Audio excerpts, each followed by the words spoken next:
उत्पन्न होने लगी तो वो सुदर्शन चक्र ठहर गया। ठहरा, समुद्र के ऊपर घूमता रहा। भगवान नारायण ने कहा, अरे अनर्थ, तेरे लिए ये नई पुरी का निर्माण कर दिया गया है। जाओ अनर्थ, इस पुरी में जाकर निवास करो, तुम जलोगे नहीं, क्योंकि ये समुद्र के ऊपर है। महाराज, मैं जाता हूँ। राजा अनर्थ जैसे ही पुरी के अंदर प्रवेश करने लगे, चक्र पर रखी हुई वो पुरी ऐसी घूम रही थी, उसमें इतने दरवाजे थे कि राजा अनर्थ उसका द्वार ढूंढते रहे। द्वार कहाँ, बार बार बोलते रहे। तो भगवान शंकर ने कह दिया, नारायण, इसी का नाम द्वारका हो जाएगा, इसी का। प्रभु भगवान विष्णु ने कहा,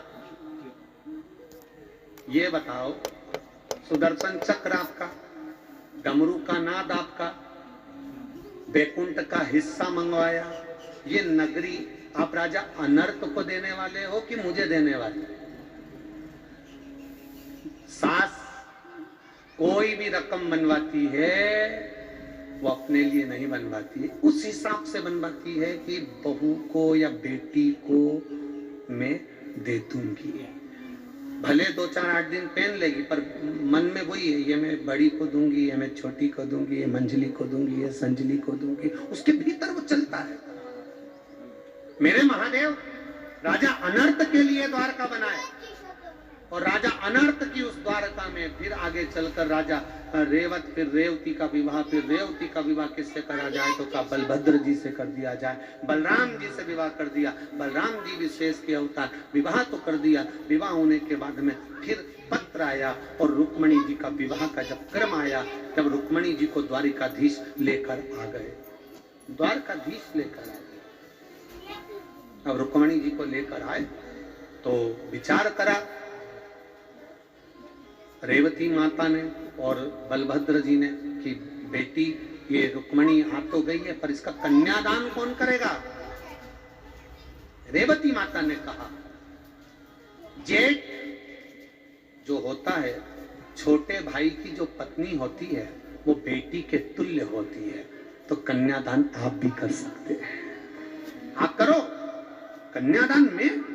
हाँ, जो कन्यादान का क्रम आया तो रेवती मैया से बलभद्र जी ने पूछा, अगर मैं रुक्मणी जी को यहाँ बिठाकर अपने भाई के साथ में मंगल विवाह कर भी दूंगा, पर कन्यादान में कर भी दूंगा, पर कन्यादान में मैं ये कन्यादान में दूंगा तो दूंगा क्या?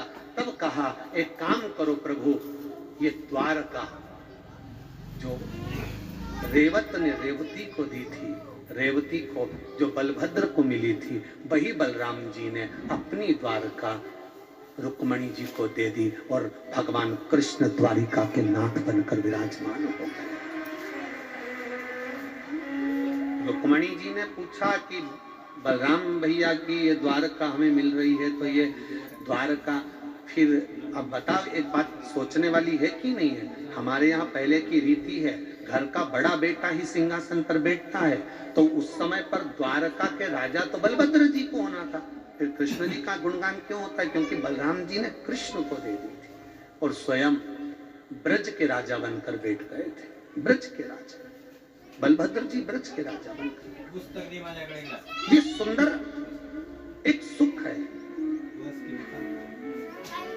मेरा देवाधिदेव महादेव हमेशा देता है, और हृदय से, चित्त से, मन से प्रदान करता है। ये देवाधिदेव महादेव का शुद्ध आनंदित भाव है। समय आया उसकी कृपा का गुणगान हम करें, उसके स्मरण का गुणगान हम करें। भगवान शिव द्वारका में भी विराजमान। आप द्वारकाधीश का दर्शन करने के लिए जाएंगे तो सबसे बड़े गेट में से अंदर प्रवेश करेंगे तो सबसे पहला सीधे हाथ पर द्वारकाधीश के मंदिर में पहला शिवालय वहीं पड़ जाएगा, दरवाजे के पास, कि मेरे द्वारकापुरी में प्रवेश करो तो पहले शिव का दर्शन करो, शिव का दर्शन। ऐसे देवाधिदेव महादेव भगवान गणेश जी महाराज सुंदर लीलाओं का स्मरण कर रहे हैं, बड़े आनंद के साथ में, भाव के साथ में, भक्ति के साथ में सुंदर लीलाओं का स्मरण किया गया। आज कथा मंडप में विराजमान